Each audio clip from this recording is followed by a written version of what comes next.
All right, great. Well, I'm going to kick things off then. Thank you everybody for joining us. My name is Billy Walsh, and I'm the Artist Community Manager here for Sofar Sounds. I have the privilege of running these Sofar in-session events every Thursday around 1 p.m. Eastern Time. And today I'm joined by a panel of folks that have started an organization called Turnip for Recovery. We're here all to talk about, you may have seen the title, mental health in the music industry, understanding and breaking the stigmas of addiction, which is something that Turnip for Recovery has been extremely focused on since its inception. Just a little background here on Turnip for Recovery, and then I'll introduce our panelists, and then we'll go ahead and cover a few housekeeping things before we get started. But wanted to give a background on a little bit of what we're talking about here and why Turnip for Recovery has been brought in to join us on this panel today. Turnip for Recovery is a community that organizes fundraising gigs and events all over the world, bringing people together to talk about abstinence-based recovery and raise funds to help provide treatments at Crossroads Antigua Center for those in need. So they focus on breaking the stigmas of what it means to face and overcome addiction while providing people in need with real help and resources. And I'm thrilled to welcome our panel of attendees today. Joining us, and feel free to chime in and say hello when I announce you. We have Melia Clapton, who's the founder of Turnip for Recovery. Hi, Melia.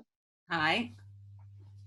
We're joined by Alan Darby. He's a musician who has played with Eric Clapton, Van Morrison, and many more. He's a recovering alcoholic and Turnip for Recovery ambassador. Welcome, Alan. Hi. We have Lisa Climey, artist manager and Turnip for Recovery media manager. Welcome, Lisa. Hi there. And finally, last but not least, we have Joanne Gonzalez joining us today, who's the clinical director at Crossroads Center. So welcome, Joanne. Hi, guys. Cool. So we'll be spending the first 45 minutes or so just in conversation with our guests based on the content and questions that our attendees have submitted prior to the event. And we'll leave some time for anonymous open Q&A at the end. So just a few housekeeping things for those just joining us. Please make sure that in the chat function, you have checked all panelists and attendees. You'll see in the chat box that there's a small blue box above where you type your content that you're submitting. So make sure that you change that from all panelists to all panelists and attendees. Again, the blue box at the top, just click on that and change it from all panelists to all panelists and attendees. That way, everybody involved in the event today is able to see your messages. Finally, make sure that if you are submitting any questions, which questions are welcome to be submitted throughout the event, not just at the very end, but there's a difference between submitting in the chat, which we aren't able to actually facilitate and keep up with, so you might lose your question, versus submitting them via the Q&A function that you see at the bottom of your screen. So if you are submitting a question, which we encourage you to do, please do so. Please make sure that you submit it via the Q&A function and not the chat.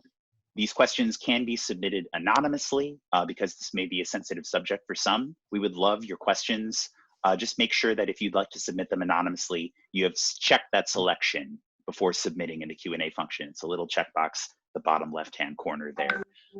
And that all being said, we'll go ahead and get started here. So welcome everybody. It's great to have you here. And I wanted to start out by kicking off a question to Melia, who's the founder of Turnip for Recovery, and just learn a little bit more about the vision of what Turnip for Recovery is doing to evolve and grow now that it's really found its footing and is starting to really gain momentum. Since launching the movement at the Crossroads Guitar Festival, I wanted to know from your point of view, Melia, how has the organization evolved to meet the needs of a world that is rapidly changing right now? Yeah. Thanks, Billy. And yeah, thanks Sofar Sounds for putting these on.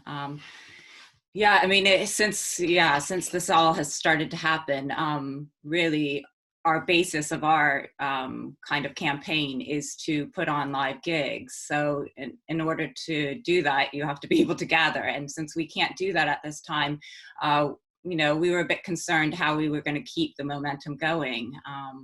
But we're fortunate enough to have some great artists who have decided to support us and become ambassadors. And they've submitted some songs, and we're putting together little mini concerts online on YouTube to support people and get the word out. So hopefully then they come to our website and we have some suggestions there where people can find some help. And also, we have a way that you can put on a gig if you want to online. So we're trying to slowly move ahead and do those things. We didn't even think that was kind of an option. And so now it kind of, changes everything. But we're hoping and praying that we can have live events soon. Excellent. Cool. I mean, it's interesting right now. Sofar is really faced with that as well, where the live music industry is really turned on its head. And so it's great to see, for multiple reasons, an organization like Turnip for Recovery pivoting to online to still offer these kinds of resources and opportunities to people in need. I think that's really important. And could you just touch a little bit on the inception of Turnip for Recovery before we move on really quick? I'd love to know just what inspired you to begin organizing something like this. I believe it was during a walk with your dog that you thought of this idea in the first place. Walking my dog, where I do a lot of my thinking, and really going to the guitar festivals gave me the inspiration, because I thought, when you get music together with recovery, and you can carry a message so much easier when you have that kind of environment. And I have such a good time at those things, and just the amount that people give, the artist alone giving their time and sharing their gift in order to give people the possibility to have, the gift of recovery if they can't afford it, is really, really important to me. And also, I have recovery in my life directly from within my family. And so I belong to a 12-step support group called Al-Anon, and it helps me to learn to live with someone that has an addiction, learn about the disease of addiction and alcoholism. And it helps me to live in my relationships in general, not just with the person recovering or using at the time. So so I just wanted to give back what has been given to me and let people know that they're not alone, and that there is help out there, and that that's in a nutshell. I just wanted to connect people up and let people have a platform to be able to spread the message and to raise funds for other people still struggling with addiction. Excellent. Yeah, I know Al-Anon's a really fantastic organization, support system for people in that position, and great to take that a step further. Let that influence what you want to do with Turnip for Recovery. And moving on, one of the things that I did want to delve into a little bit is just the visibility of mental health and addiction in music and pop culture. I think it's something that's fairly common. We all know the two go hand in hand with a rock and roll lifestyle, but it's important also to understand that there are people struggling out there, and there are people that are working hard to recover from these kind of addictions and difficulties. And Alan, I actually wanted to pinball this over to you. Alan Darby here, he joins us today as an ambassador from Turnip for Recovery and has an extensive musical career and a gripping story of addiction and eventual recovery.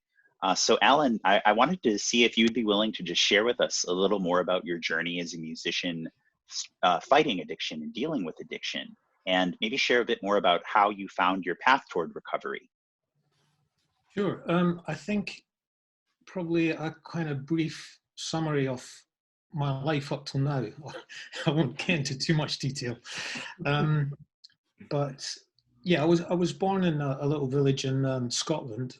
I actually see myself as an alcoholic first, rather than a musician first. But I am a musician, and that's very important to me. So I was born in a little village in Scotland. My dad had just come back from the war. I'm 68 years old, and he was quite damaged after the war. And the reason I'm telling you this is a lot of people, when they get sober, is they say, well, I had a terrible background, or, family background. I actually think it's not the key to getting sober. I think I see myself as being responsible for me getting sober. It's nothing to do with what happened to me in the past. I am responsible now for my behavior and what how I got here, you know. But I'll give you a brief story. So yeah, my dad was quite damaged after the war, and there was no post-stress help in those days. So Sure. he would be found wandering the streets in his pajamas, you know, in the pouring rain. And I didn't quite, you know, when it's your family, you only have one family, so that's normal to you. So you don't want to think this is weird or anything, because that's just your norm. And but he was a great dad, you know. He did great things for us, you know, as much as he could. And he stopped smoking to save up and buy us money for bikes and stuff. And he was a good guy, you know. When I think of him, I just think of him with love. And but he was quite distant at times, you know, and quite unavailable. I've got two sisters, one younger sister, and she was anorexic for a number of years, and she committed suicide. But I myself have always had a bit of a kind of strange approach to life, which has been good and bad. I'm quite obsessive, and when I was young, I played badminton. I became the Scottish schoolboy champion at badminton, and then Wow. I discovered the guitar. The same day I stopped badminton and started playing the guitar, just focus. And it was like 8 hours a day, you know, up to my back from school.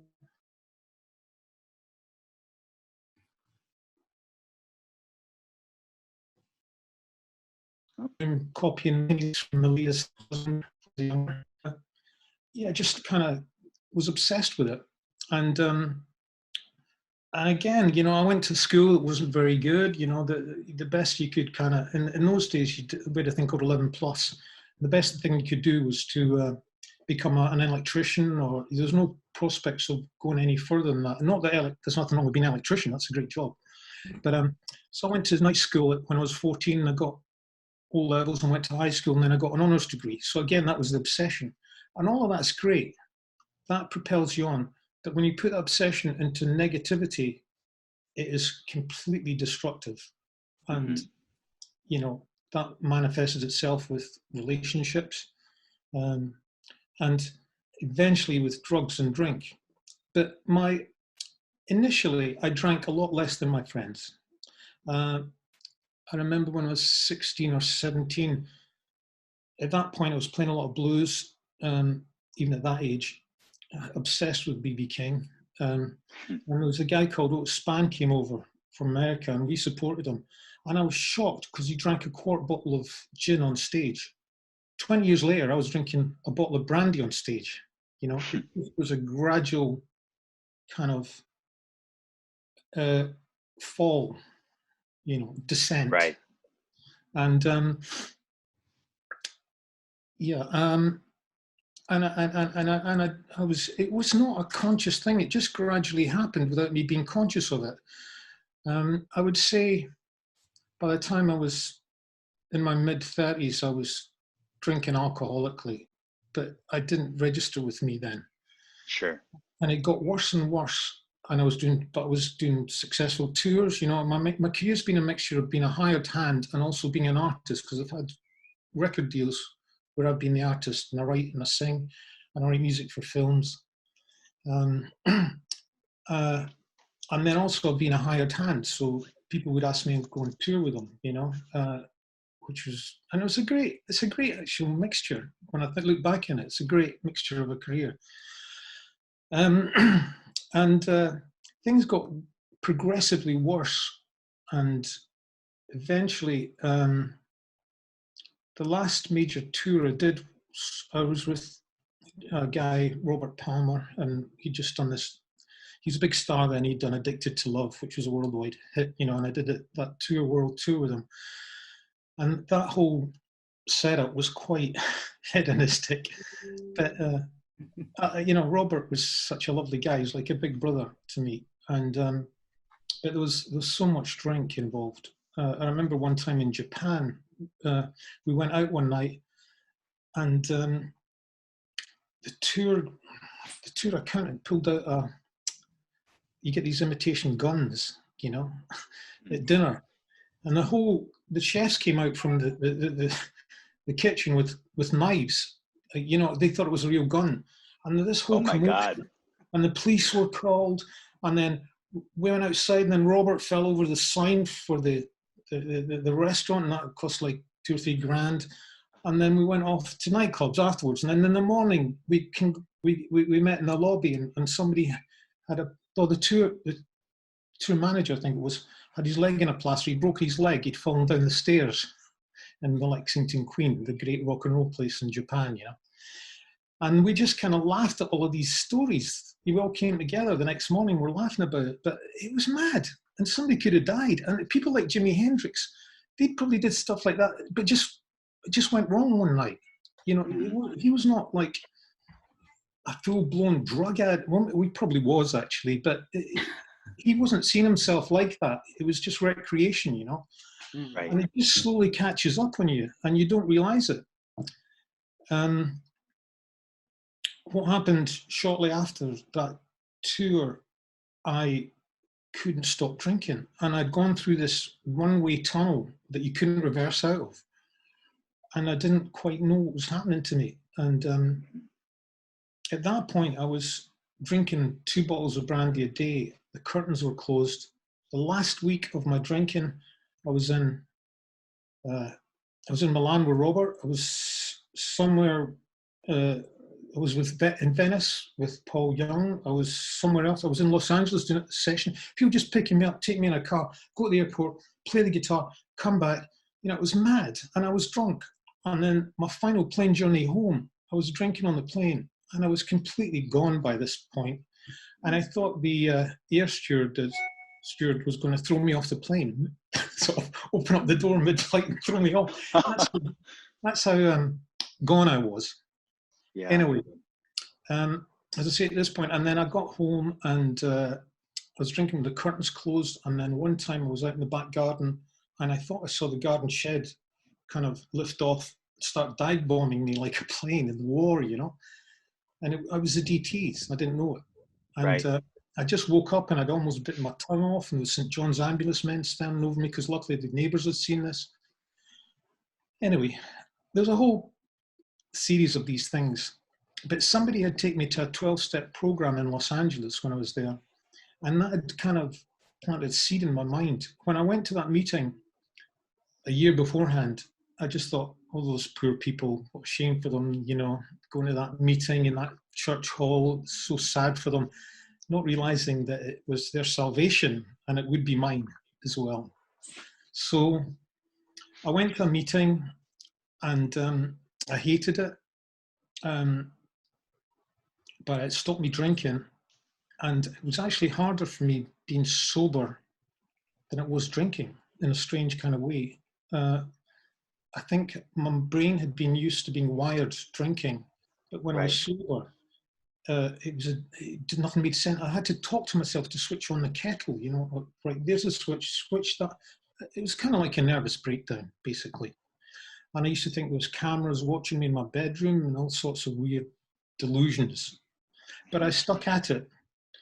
And after a year in AA of not enjoying it at all, but knowing that there was nowhere else to go, I met a couple of guys that were quite funny. They're stand-up comedians, and one of them had their own show in America eventually.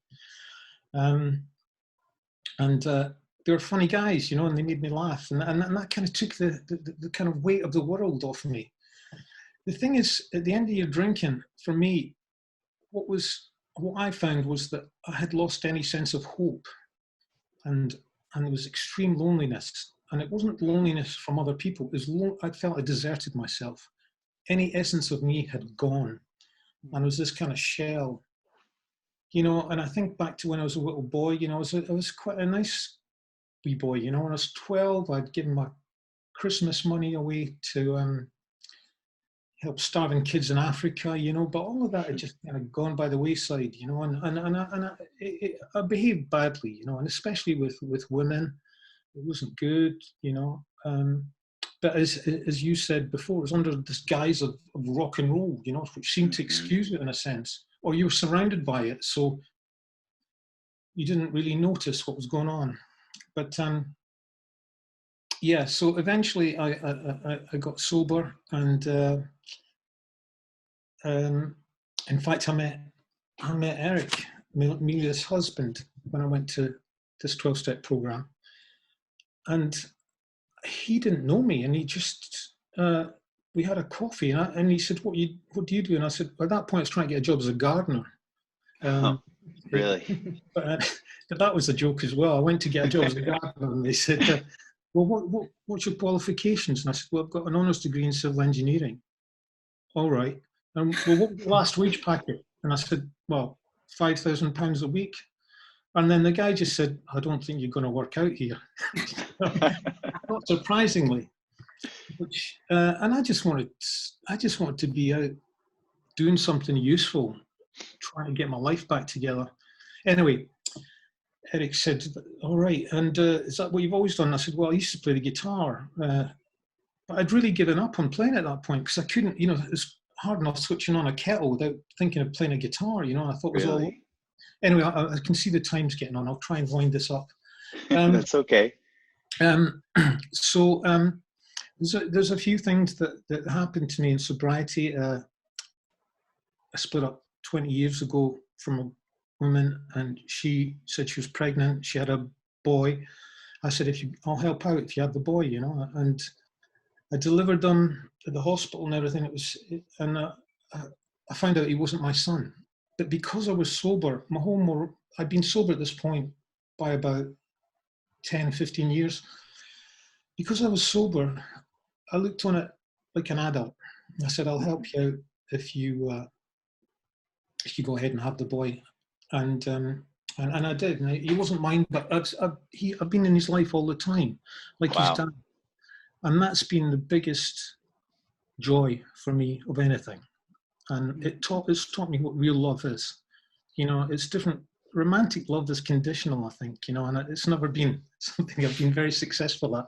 It's mixed up with passion and all sorts of illusions, I think. Whereas with Luke, my godson, it's real love, and I've learnt that. 4 years ago, I was diagnosed with terminal cancer. And because at that point, I'd been in AA for 25 years, I was freaked out for about a month. But after that, it just kind of settled. And I think because of the program, it had percolated into my system. And I just thought, it'll be okay. Whatever happens, it'll be okay. And it has been. It has been. Anyway, to try and segue this and back to the subject of TUFR, Eric very kindly asked me to play Crossroads in Dallas last year, and fantastic. He's so generous. I've got to say that. He's such a generous guy. And there I met Melia, and she announced the inception of TUFR, and we talked, and I just thought she was such a nice, warm person. And then Lisa organised a gig in the Half Moon in London and asked me to play at it, and I played at it. And after the gig, Melia asked me to be ambassador, which was a real honour. So I said yes. And at that point, my idea was to all the people I know, the musicians that I know, I could access them to put on gigs, for the charity. But of course, 2 or 3 weeks later, the corona came along, and it kind of scuppered that. But we're just trying to see what we can do online. I don't know what else to say, really. Well, that's okay, Ellen. Yeah. I think I'll leave it there. That's the kind of synopsis of what. Oh. That's Alan's graceful exit where he'll freeze his camera there now that he's said his piece. I've got to say. There he is, yeah. There he is. Hey, It's back. Alan, I just want to thank you for your willingness to share that story with us and your willingness to be vulnerable and open about these kinds of things. I think one thing that resonates with me, not to get too into my own personal life as well, but I come from a background growing up in an alcoholic household. And I think one of the most important things that you can do to break these stigmas of what it means to be addicted and understand addiction is to be honest and vulnerable and open about your experience. And it just means so much. At the risk of getting emotional, just wanted to tell you how grateful I am that you're here and willing to share those things with us. It was very impactful, and I really appreciate you taking the time to share that. Yeah. Thank you. Thank you. I wanted to jump around a little bit here and talk a little bit more about how TUFR has been working with the Crossroads Center. We have Joanne here, who joins us as the clinical director of the Crossroads Center, and of course Lisa and Melia, who are heavily involved in TUFR, and wanted to talk a little bit more about the role that TUFR has played in working with the Crossroads Center to support individuals who are working to overcome their struggles with alcoholism or addiction to start a new life free of these kind of struggles. How have the two of you been working together with your organizations in order to make something happen for these individuals that are seeking your help? All right, who wants to handle that question first? Lisa, you want to go ahead? Yeah, I guess I've described TUFR as Crossroads' little sister, as a movement. I love it. Crossroads has been established for over 20 years and has been doing amazing work, changing people's lives, basically, in that time. And really, TUFR is here partially to support Crossroads and to help people to access treatment, either there or other abstinence-based help. That's our intention. So we do have a fundraising element. But the other part of TUFR, which I feel is a very strong element of it, is that it's basically a grassroots movement, and we want to win hearts and minds. We want to bring people along with us in raising awareness about addiction, about how it affects individuals and their families and their friends, and also about the fact that there is a solution. As far as we're concerned, there is a solution, and that is 12-step recovery, abstinence-based recovery. And that's what we want to promote, because we want to let people know that there's hope, that someone like Alan, I mean, his amazing story he just told, you know, the courage, you know, the ability to change, turn your life around. I mean, I've seen it countless times over the years in my various different roles. It literally is miraculous to see someone turn their life around. It's extraordinary. And I think a lot of times people think there is no hope and there is nothing they can do. And really, for us, it's about opening that conversation and just getting people talking. And something like this webinar is such a fantastic platform for that, to just reach out to people and say, actually, you're not alone and there is a solution. And we're just here trying to raise awareness of that and let them know about places like Crossroads. Joanne, would you have anything to add about what you're working on with Crossroads specifically? Well, specifically for us, every client coming in is a client, whether they're coming through TUFR or alumni referrals. You know, we don't necessarily pay as much attention to the source that they've come through, but we know, you know, we're grateful. We're incredibly grateful for all the efforts and organizations, you know, and like TUFR, what they're doing is to get people into treatment. And then when they get on our side, then we do our job. Our job is, you know, a little different on that track, which is really just to, you know, help stabilize, number one, stabilize someone and introduce them to the possibility of what recovery has to offer. I mean, Alan, I loved hearing your story, especially as I thought it was such a beautiful portrayal of progression on both sides. You know, the progression of the decline and the progression of sobriety, what that looks like on, you know, when you're looking at that scale. So for us at Crossroads, that's primarily our focus is to introduce that and to bring that hope, especially when you're, someone's coming in and they are feeling hopeless or hopeless.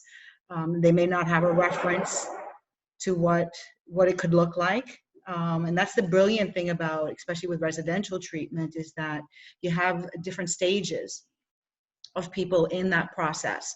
So when someone new is coming in and, feeling a little beat up and certainly unsure or have some reservations, there's someone who's on their way out, graduating, and with this enormous smile and gratitude and hope.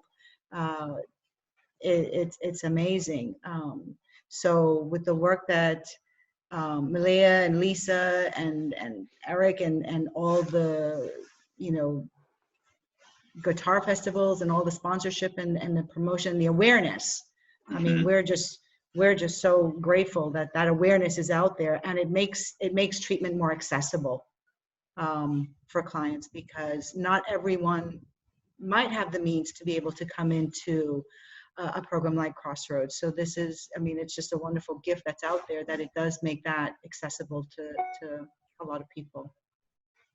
Fantastic. Yeah, you're all doing incredible work in order to raise that awareness. And I think something now more than ever, with the struggles that the music industry still faces when facing addiction and struggling with substance and alcohol abuse, I think it's something that isn't lost on the younger generation as well, which is something I wanted to bring up and just ask, based on the fact that you all have extreme expertise in this field, which I'm very grateful for, to be able to talk about this today with you all. But at the same time, we all come from a background that's very musically driven. And I think the two coincide with the mission for TUFR and the Crossroads Center, and what we as independent artists hope to do and raise awareness for as well day to day, as we recognize people that are in this industry that might be struggling with these same kinds of issues. So I wanted to pose a question just to ask the room, to talk a little bit more about, this rock star culture that Alan had brought up previously when he was sharing his story with us. I think it has a history of normalizing substance abuse and alcoholism, and, the two going hand in hand for better or worse. So do you still think that this is a common issue in music today and impacting younger generations that might be looking up to individuals in the industry who might glamorize this type of behavior? And on top of that, how can we as individuals help spread that help deter that misinformation, so that we can support individuals that might otherwise be glamorizing that kind of behavior? What can we do to support this abstinence-based recovery as independent musicians? Well, I think I'm a bit out of touch with youngsters these days, apart from Luke, my godson.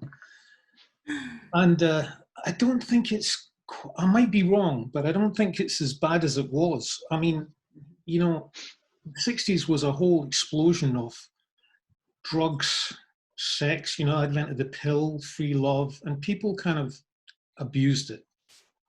We all did. I don't know if that's quite so prevalent these days. Just seeing Luke and his friends, although he's not a musician, he seems a lot kinder and a lot more balanced than I am, and people of my generation. He's a lot more thoughtful, and I don't know. I don't think it's quite as extreme. There's, in the 60s and 70s, somebody was dying every month. Somebody well known was dying every month. That doesn't seem to happen so much now. But I don't really know. I'll hand that over. I can say for us at Crossroads, I couldn't really speak to that globally, how that really is manifesting, but I know with our clients, particularly those that are artists, musicians of any of the art forms, I have to agree with Alan. I don't see the same level of investment that the two have to go together.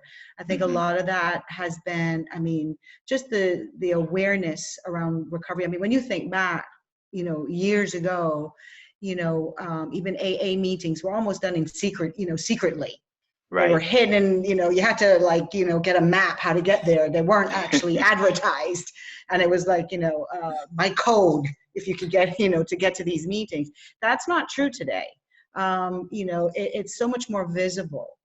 You know, you're not having to do these underground secret meetings anymore. So there's a lot more visibility. I think what's super cool is that there are a lot of successful bands that are out there that are very proud of their recovery and advertise it.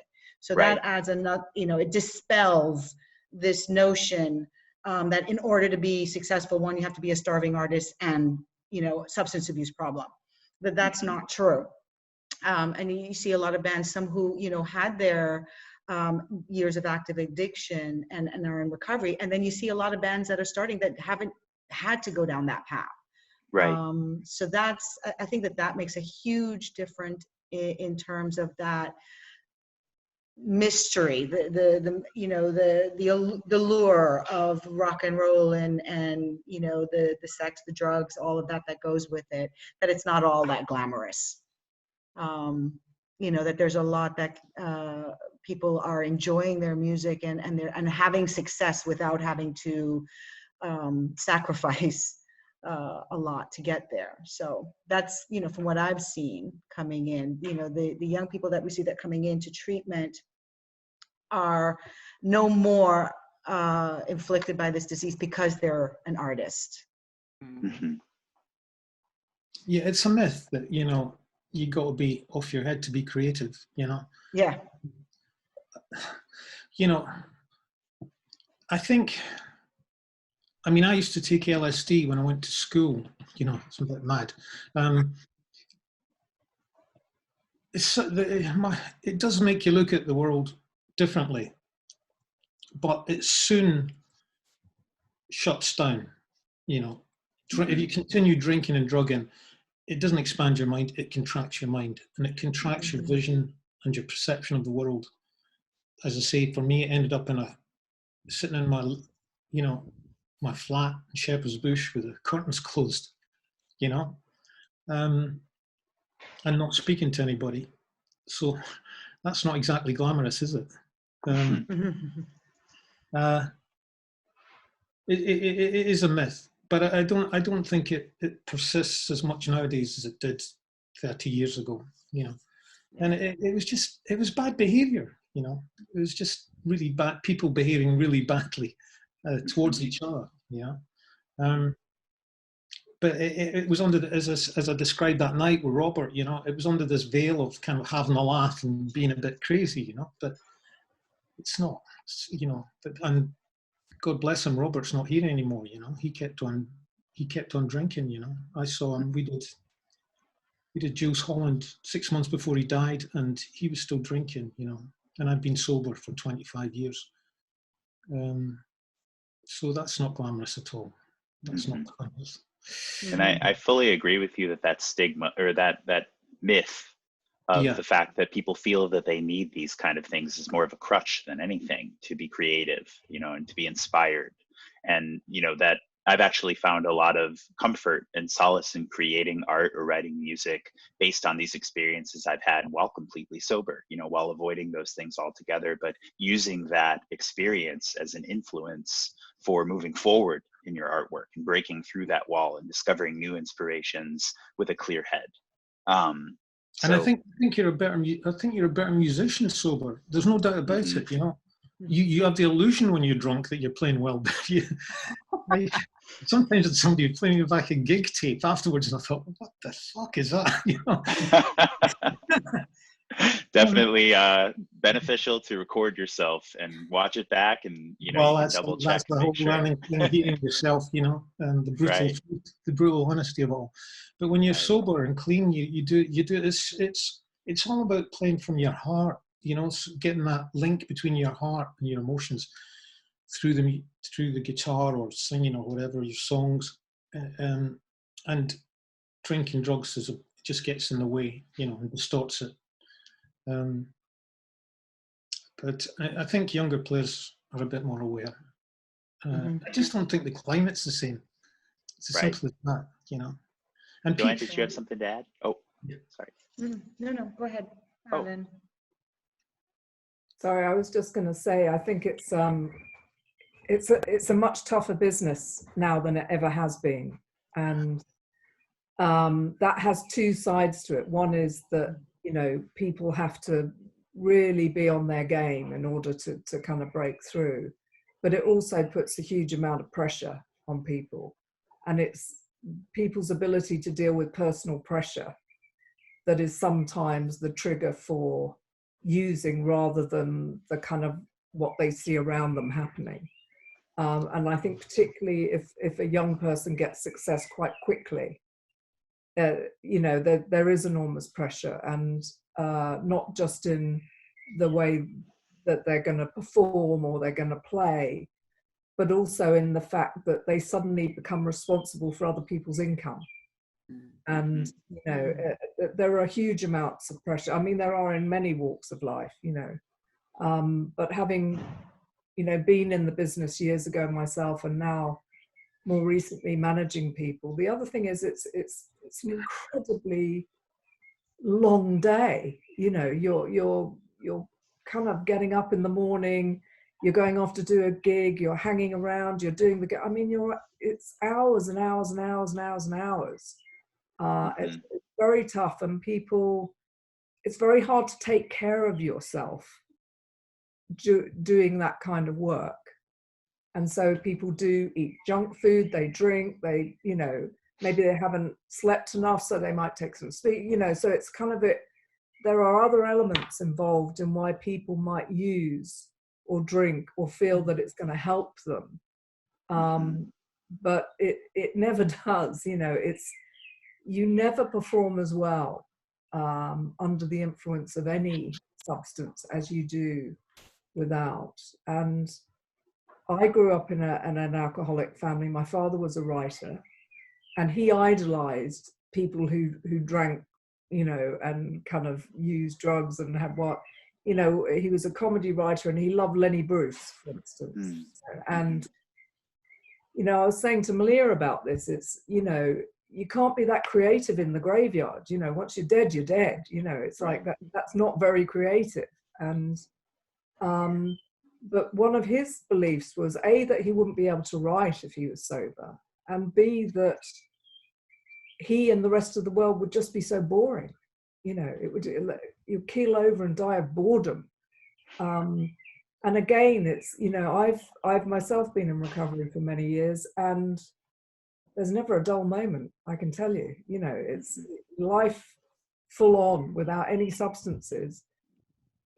There really is never a dull moment, you know. And so there are a lot of myths, I think, around using and drinking and what it can give you. But I think one of the main things I would say about this is it really is an individual internal job. And if someone feels that they don't have confidence in themselves, or, you know, they lack self-esteem, it's a very easy prop to pick up, and then that becomes a habit, and then you become dependent on it to pick up the guitar or to do whatever it is you're doing that day, and then before you know it, you have a substance misuse problem, and you can't actually function without it, you know. So I mean, as others have said, I think generally speaking, younger people, particularly in this industry, are probably not drawn to it as much as they used to be. But I think in general, younger people use and drink a lot more across the board than they used to. You know, so it's a mixed picture, I think. Absolutely. Thank you, everybody, for sharing here. I can't believe how quickly the time has flown by, but we've got about 15 minutes left, and some really fantastic questions coming in from the audience that I would love to address since we still have some time here. So this one I wanted to actually direct back to Melia. You kicked off the conversation, and we have an interesting question here from an anonymous attendee, just asking for some advice that I think is relative to your decision to step out into the forefront and organize something like Turnip for Recovery.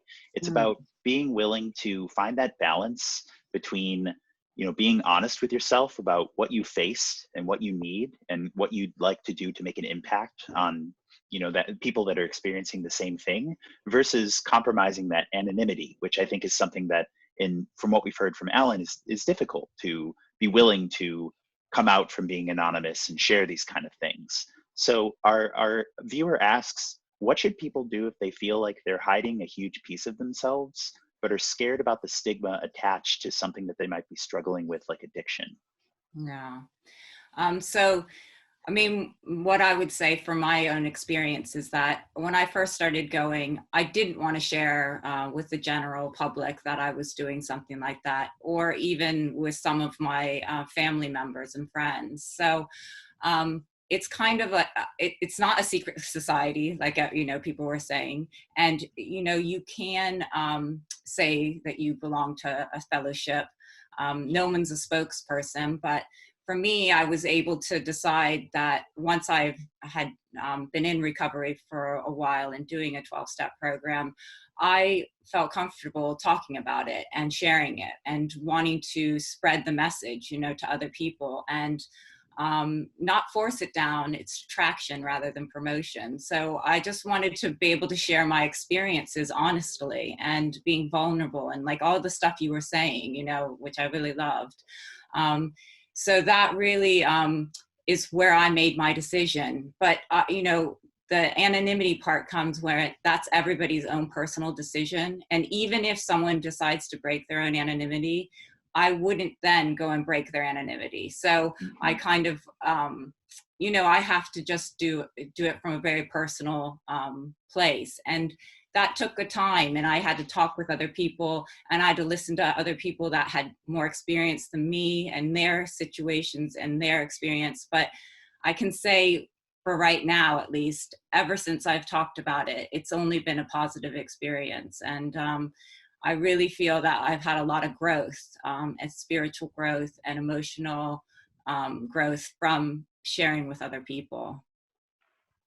Yeah, so just being willing to kind of take that first step. And it might not necessarily mean stepping out and sharing your life story right away, you know, but rather immersing yourself in it and listening, I think, is one of the most important tools we can have to start, is listening to other people. Like Alan, you brought it up earlier where you said, you know, going to these AA meetings, it seems not for me. It seems like their thing, or it seems sad to me. I'm not really willing to immerse myself in that. But once you did, you realized, you said it became yours and their salvation. You know, it was something that, yeah. I think it's the ego, isn't it? It's the ego that puts up a barrier, and it was a way of my ego saying, you know, I'm better than these people by looking down on them, you know. Sure.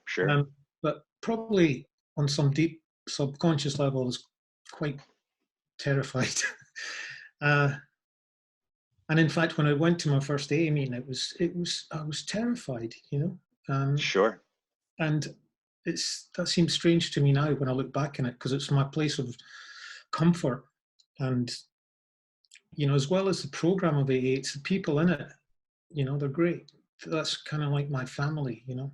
But it's very scary going to admitting you've got a problem and turning up.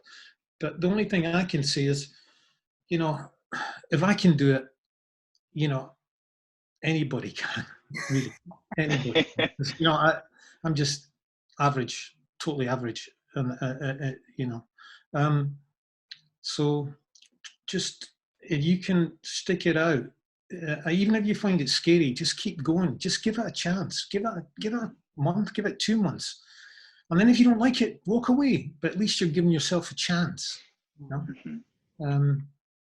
Yeah. That's it. Moving on to another question here, we have somebody who submitted something that I think is relative to that point, Alan. And I'd love to open it up for anybody to feel free to step in and offer somewhat of an answer here. But we have somebody who mentioned, you know, how hard it can be when you're having a day, whether you're, you know, a recovering alcoholic or addict, or just struggling with mental health, when you're having those down days, which right now I think we have all experienced them a bit more now than ever because of the world that we're living in. But when you show up to a session or a show or an event or even a conversation like this, and your mental health might be more fragile, or you might not know the people that you're working with, which this is one of the first times I've had an opportunity to work with all of you face to face. So I can relate. What do you do in those kind of situations to cope with that and to overcome that? in a situation where you might be going to play a show, or you might be working with people that you're not necessarily familiar with, in cases where your mental health might be a bit more fragile on that day, or you might be working through something that's weighing on you a bit more difficultly than on a normal day. Does anybody have any experience there, or have worked with people who have worked to overcome situations like that? I think certainly, accessing your coping skills, and particularly, one thing I've learned with working with people in recovery is that they have such incredible resiliency. I mean, their skill set. I mean, being an addict is a full-time job. So trying to manage that and any other job says a lot about your skill set, number one.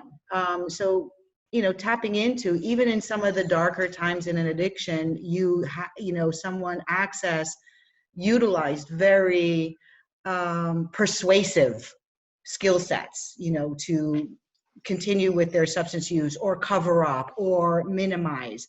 Even in sobriety, I think there is a balance. It's not that, and Alan, you talk, like bad behavior and all of that. Yes, there's that, but there's also some very useful tools in those behaviors. How did you mask your addiction for as long as you did? You did it, right? So accessing that skill and utilizing that skill in a positive way. So, you're having a tough day. It might be one of those days that you check in with yourself and say, all right, I'm going to use that skill today, where I am going to have to mask something. We can't always advertise we can't wear every emotion on our sleeve, because sometimes we just have to get through the function. Right. So that we can feel good about our accomplishment and, okay, I did it. It was hard, but I did it.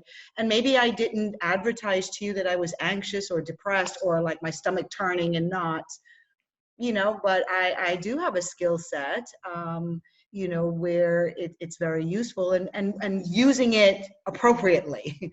That's the key, is not that it becomes the only skill set where I mask everything and I have a false persona to, my peer group or the people that are close to me, that those that I am the closest to, that I can be vulnerable. I can go back later and say, oh my gosh, that was so nerve-wracking, but I did it. So that's maybe one tip, is to access some of those skills, because they are very valuable. Absolutely. And you get in AA, there's a whole load of tools you can fall back on, Sometimes just the serenity prayer, God grant me serenity to accept things I cannot change, courage to change the things I can. Right. Sorry, I didn't say that right. And the ability to recognize the difference, right? Different. Yeah. Yeah, you should learn that before you say it. It's okay. It's a long one. I'm right there with you. But sometimes you just have to go into a corner on your own and just have a word with yourself and kind of calm yourself down. Just be a bit of an adult to yourself, and not, it's all about being grown up a bit, and not catastrophizing. We've got a tendency to catastrophize the smallest thing, and just try and get things in perspective. Does this really matter? Or, this is really upsetting me, but maybe it won't upset me in 3 months, Sure. There's a whole load of, and then you can call people that, just to check that you're not going crazy. And so it's the program and the people will help get you out of it, And Alan, we have a follow-up question here that I'm curious about. Really quickly, if you could just touch on it. One of our guests asked, when you got clean, did you end up needing to curate a team of people around you that were strictly sober people? How did you manage your feelings with things like that? Yeah, well, I know that some people go on tour and they have what they call sober friends, but I've never really done that or not been involved in that. I mean, I remember the first tour I did sober, it was, I don't know, I think it was Bonnie Tyler. We went to Norway, and I was so off my head. Everyone would go to the bar afterwards, but I was so terrified to go to the bar. I would get mixes, desk mixes of the gig after every gig. And I'd go to my room with my Walkman and go through it and go, all right, no, the amp doesn't sound right. It needs to be on 6 instead of 5 on the treble. Just again, the obsession. Yeah. it was crazy, but it gave me something to distract me, and it got me through, you know. But it does take you a wee while to kind of land back on ground when you've been drinking for most half your life, you know, or your life up to that point. So it does take a wee while to kind of come back on solid ground. Thank you for that. Yeah. We have time for one more question. I wanted to, before I ask this, thank everybody for taking the time to share with us, to be here. The work that you're all doing is extremely important in this industry and in general. And it's really an honor for myself and for Sofar to be a part of an event like this, to share in this discussion with you. It really is. So I thank you for that. And thank you for everyone for tuning in. We have one more question here that I'd love to ask to the group.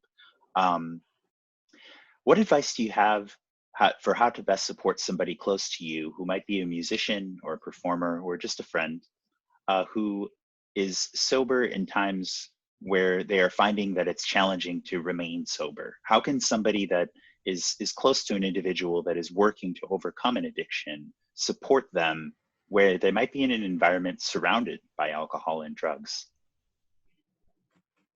I mean, I would like to answer just really quickly that I think when that is the case, it's really to go to a support group to learn about it, and go to open AA meetings or NA meetings, and listen to people, learn about it. And you'd be surprised how much you learn about yourself when you go and do that. So you'll end up getting a lot out of it yourself. But that's my suggestion, is that you can't really change a person, or you have no control over them. So really the thing is to try to go and learn about it and how you can best find the right thing for you, you know, because everybody's different and there's not a right and a wrong, you know, there's kind of like, you have to find what's right for you. So Yeah, I think come in on that one as well. I think, you know, we've talked a lot about going to meetings and how wonderful they are, and they are, you know, and they really do give you tools for living and getting through situations. But I think some people need treatment. Some people need to go to a rehabilitation centre like Crossroads because they just can't function enough at that time, and they need the space and time to recover before they continue to do the work that they're doing. And so sometimes a very difficult decision is to actually walk away from your work at that time and prioritize your recovery in your life, because without that, your work won't exist anymore. So people do sometimes have to make that decision, and